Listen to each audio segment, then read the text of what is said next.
لیکن اس وعدے کی تکمیل کے لیے پہلے یہاں سے نکلنا بہت ضروری تھا۔ چیخوں کی آوازیں اب بلند ہوتی جا رہی تھی۔ اسے لگ رہا تھا جیسے کوئی بہت تکلیف میں ہو۔ وہ سمجھ نہیں پا رہا تھا کہ آوازیں کہاں سے آ رہی ہیں۔ کبھی لگتا جیسے کسی قبر سے آ رہی ہے تو کبھی محسوس ہوتا کسی دوسری قبر سے۔ سناٹے میں آوازیں گونج رہی تھی اور اس کے دل کی دھڑکن تیز ہوتی جا رہی تھی۔ اسے لگ رہا تھا وہ کسی بھی لمحے زمین پر گر کر بے ہوش ہو جائے گا۔ آوازیں اتنی تیز تھی کہ اس کو لگ رہا تھا اس کے کان پھٹ جائیں گے۔ عدنان نے دونوں ہاتھوں سے اپنے کانوں کو بند کر لیا، لیکن آوازیں بند نہیں ہو رہی تھی۔ پھر اچانک بالکل سناٹا چھا گیا۔ نہ کوئی پتوں کی سرسراہٹ، نہ ہوا کی آواز، نہ ہی کسی قسم کی چیخوں کی آواز۔ بارش بھی اب رک چکی تھی۔ اس کے کپڑے پانی میں بھیگ گئے تھے اور ٹھنڈی ہوا اس کی ہڈیوں میں چبھ رہی تھی۔ وہ سمجھ نہیں پا رہا تھا کہ یہ کیا ہوا ہے۔ خوش بھی تھا کہ خوفناک چیخیں بند ہو گئی ہیں، لیکن ساتھ ساتھ ڈر بھی رہا تھا کہ اب اور کیا ہونا باقی تھا۔ وہ اسی کشمکش میں مبتلا تھا کہ اچانک اسے پیچھے سے کسی کی آواز آئی۔ کوئی اسے آواز دے رہا تھا، عدنان، عدنان، عدنان۔ وہ پلٹ کے دیکھنا نہیں چاہتا تھا، اس لیے خاموشی سے چلتا رہا۔ آواز کافی دور سے آ رہی تھی اور کسی عورت کی تھی۔ تھوڑی دیر کے لیے خاموشی ہوئی، اس کے بعد پھر اسے کسی نے آواز دینا شروع کی۔ اس دفعہ آواز اس کے دوست کی تھی جس کی موت اس کے بچپن میں ہو گئی تھی۔ عدنان پھر بھی پیچھے نہ مڑا۔ اس کے دل میں خوف بڑھتا جا رہا تھا۔ اس کی سانس بہت تیز چل رہی تھی اور اس کے سر کا درد بڑھتا جا رہا تھا۔ آواز پھر بلند ہو گئی، لیکن اس دفعہ خاموشی اس کے اندر زیادہ خوف پیدا کر رہی تھی۔ ہر ایک لمحہ اس کے لیے گھنٹوں کی طرح گزر رہا تھا۔ عدنان کا صبر جواب دے گیا تھا۔ اچانک ایک آواز نے اس کے پیر زمین پر روک لیے۔ اس کی ماں، جن کا انتقال کو ابھی چند ہی سال ہوئے تھے، وہ اس کو آوازیں دے رہی تھی۔ عدنان مڑ کے دیکھنا چاہتا تھا، لیکن جانتا تھا کہ یہ اس کی ماں نہیں ہو سکتی۔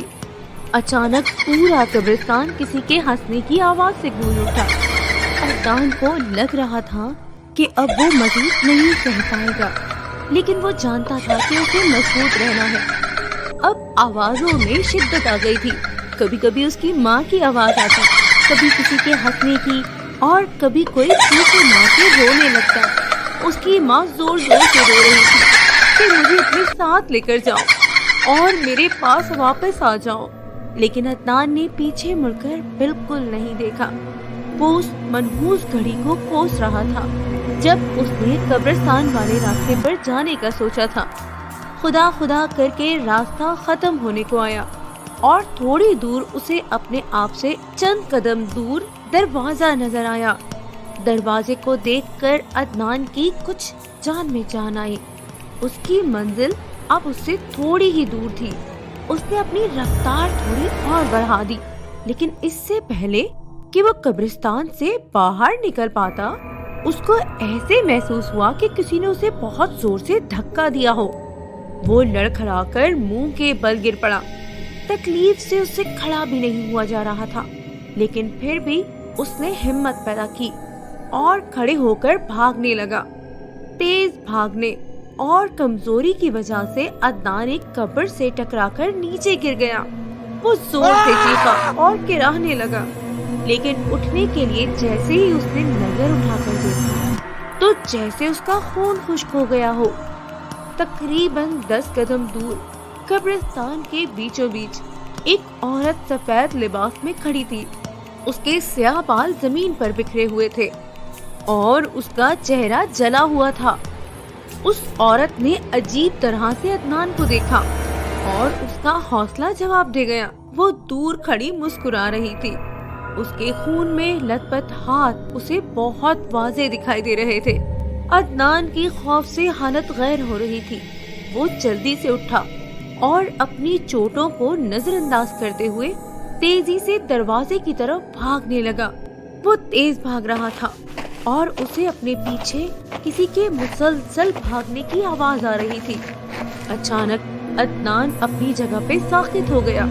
وہ بھاگنا چاہتا تھا لیکن اسے ایسا محسوس ہوا جیسے کوئی طاقت اسے ہلنے نہیں دے رہی ہے۔ اس کے پیر زمین سے ہل نہیں پا رہے تھے۔ اچانک عدنان کے کندھے پر کسی نے ہاتھ رکھا اور اس کے جسم میں خوف کی لہر دوڑ گئی۔ وہ مڑنا نہیں چاہ رہا تھا لیکن کوئی اسے زبردستی پیچھے موڑ رہا تھا۔ وہ جب پیچھے مڑا اس کے اوزان خطا ہو گئے۔ وہ خوفناک مخلوق اس کے بالکل سامنے کھڑی تھی۔ اس کے بعد اس کی ہمت جواب دے گئی اور وہ بے ہوش ہو گیا۔ جب عدنان کی آنکھ کھلی تو وہ ہاسپٹل کے بیڈ پر تھا۔ کسی راہگیر نے اسے قبرستان کے دروازے پر بے ہوش دیکھا تو ہاسپٹل لے آیا تھا۔ عدنان کافی دن ہسپتال میں داخل رہا۔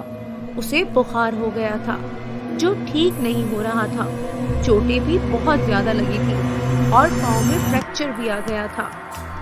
سارے ڈاکٹرز پریشان تھے کہ بخار قابو میں نہیں آ رہا تھا۔ عدنان کو مستقل دوائیاں اور انجیکشن دیے جا رہے تھے۔ عدنان کو ہسپتال میں داخل ہوئے 10 دن ہو چکے تھے۔ آخر کار بہت دعاؤں کے بعد جب عدنان کو ہوش آیا تو سب نے شکر ادا کیا۔ اس رات عدنان بستر پر لیٹا ہوا تھا۔ اگلے دن اس کی چھٹی ہونی تھی۔ عدنان کروٹیں بدل رہا تھا۔ دروازہ کھٹکا۔ وہ سمجھا اس کی بیوی آئی ہے لیکن ایک نرس تھی۔ عدنان نے رخ موڑ لیا۔ وہ اس کے پاس آ کر کھڑی ہو گئی۔ تھوڑی دیر بعد عدنان کو احساس ہوا کہ وہ نرس کافی دیر سے خاموشی سے کھڑی ہے۔ جب اس نے مڑ کر دیکھا تو اس کا خون خشک ہو گیا۔ نرس کے لباس میں وہی قبرستان والی عورت کھڑی خوفناک انداز میں مسکرا رہی تھی۔